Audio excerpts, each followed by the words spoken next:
batang to ang tumulong sa amin.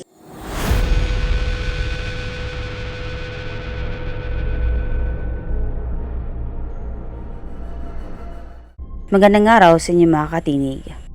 Ako nga pala si Jessica, hindi ko na isisulat kung taga saan ako. At ito ang kwento ko. Nangyari ito sa akin sa amin ni na Patricia at Mira. Noong isang linggo, na-flat ang gulong ng sasakyan namin habang pauwi mula sa isang bakasyon.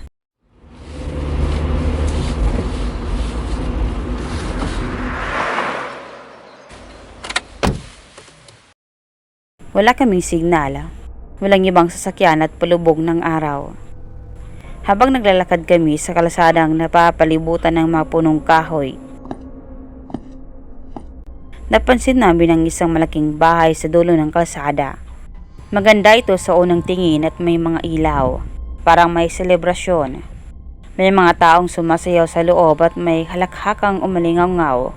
Akala namin, swerte na yon. Akala namin ligtas na kami. Kumatok kami at isang pamilya ang nagbukas ng pinto. Isang matandang babae, isang lalaki at dalawang kabataan. Mainit kaming pinapasok. Inaya pa kaming magpahinga sa loob.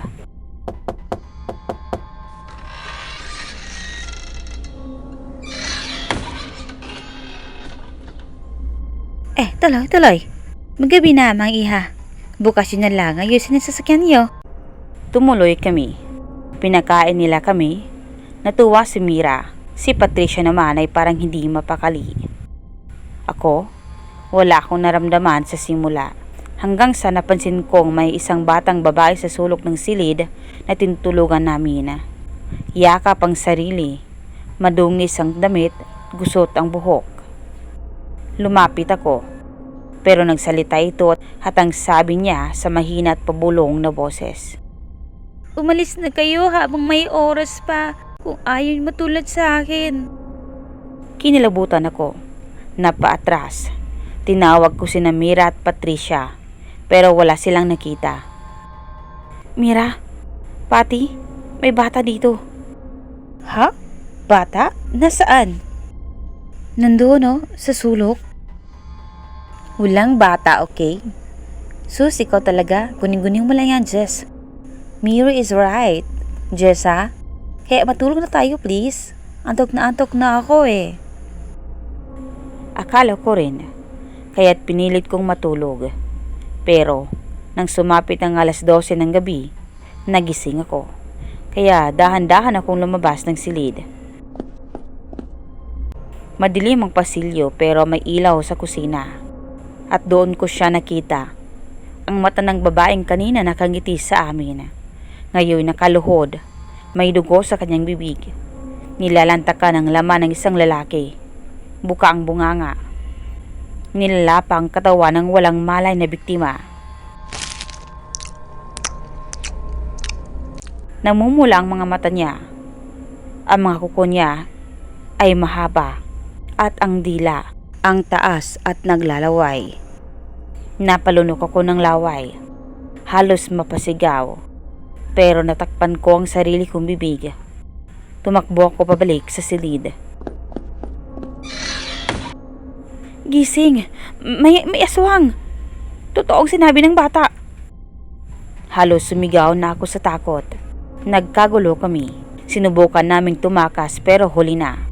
Mabilis silang kumilos. Isa-isang kaming hinabol. Si Mira, napunta sa ibang direksyon. Huli ko siya nakita hinihinla paalis habang sumisigaw. Wala na kaming nagawa. Habang kami ni Patricia ay tumatakbo palayo sa bahay. Iyak kami ng iyak. Napagtanto ko na baka multo ang batang nakita ko at baka isa sa mga nabiktima. Nagpatuloy kami sa pagtakbo hanggang sa marating namin ang isang lumang kubo sa gitna ng palayan. Walang tao, tahimik, pero naririnig pa rin namin ang mga hunit yabag ng kung sinong sumusunod. Nagkubli kami sa loob. May nakasabit na buntot pagi. Napahawak ako. Hindi ba't pangontra to sa aswang? Sabi ko nang mahawakan ito. Kahit paano kasi, may konti akong kaalaman sa aswang. Nang dumating ang mga aswang, ginamit namin lahat ng makakaya namin. Mabuti na lang ay may asin sa kubo pati bawang. Ngunit ang buntot pagi ang tunay na tumapos sa kanila. Tinamaan ko ang mata ng babae sa muka. Nagsisigaw siya habang parang natutunaw ang balat sa init ng buntot pagi.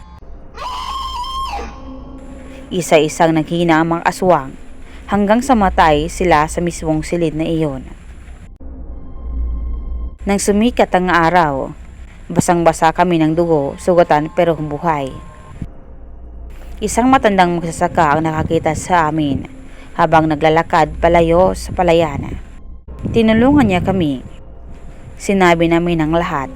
Walang makapaniwala, pero si Mira, hindi na namin nakita pa. Kung makarating man ito sa iyo, tandaan mo ang pangalan ng bahay na yon. Huwag kang lalapit sa bahay Alcantara sa San Roque.